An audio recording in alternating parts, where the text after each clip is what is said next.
আসসালামু আলাইকুম, সবাই কেমন আছেন? আশা করি সবাই ভালো আছেন। আমিও আলহামদুলিল্লাহ ভালো আছি। আজকে মনে হলো আপনাদের সাথে একটা টিপস শেয়ার করি, যেটা ন্যাচারাল ঘরোয়াভাবে তৈরি এবং এটা আমি ব্যবহার করি। টক দই এবং বেসন এই দুইটাই আমাদের খাবার জিনিস। সেক্ষেত্রে সাইড ইফেক্টে কোনো সমস্যা নেই।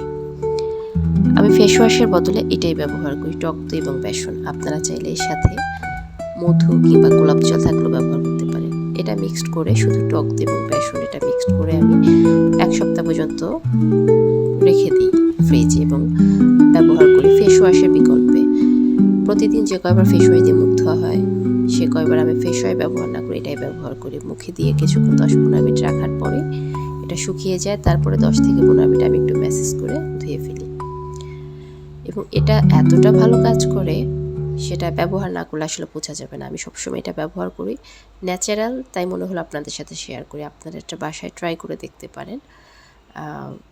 ১ সপ্তাহ ট্রাই করে দেখেন, তারপর নিজের স্কিনের যে গ্লো সেটা নিজে উপলব্ধি করতে পারবেন।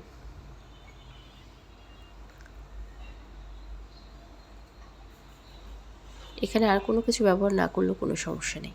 আমি এই ২টা দিয়েই ব্যবহার করি, তাই আমি আপনাদের সাথে শেয়ার করলাম। আর যেহেতু ব্যাপারটা ন্যাচারাল, এজন্য মনে হলো যে আপনাদের সাথে শেয়ার করা উচিত। ভালো লাগলে ট্রাই করে দেখবেন। অনেকের স্কিনে আছে একটু অ্যালার্জিও থাকে, তাতেও সমস্যা নেই, ২-১ দিন একটু অ্যালার্জির সমস্যা হতে পারে, তারপরে ঠিক হয়ে যাবে। কিন্তু দারুণ কাজ করে। আমি সবসময় ব্যবহার করি, তাই আপনাদের সাথে শেয়ার করলাম।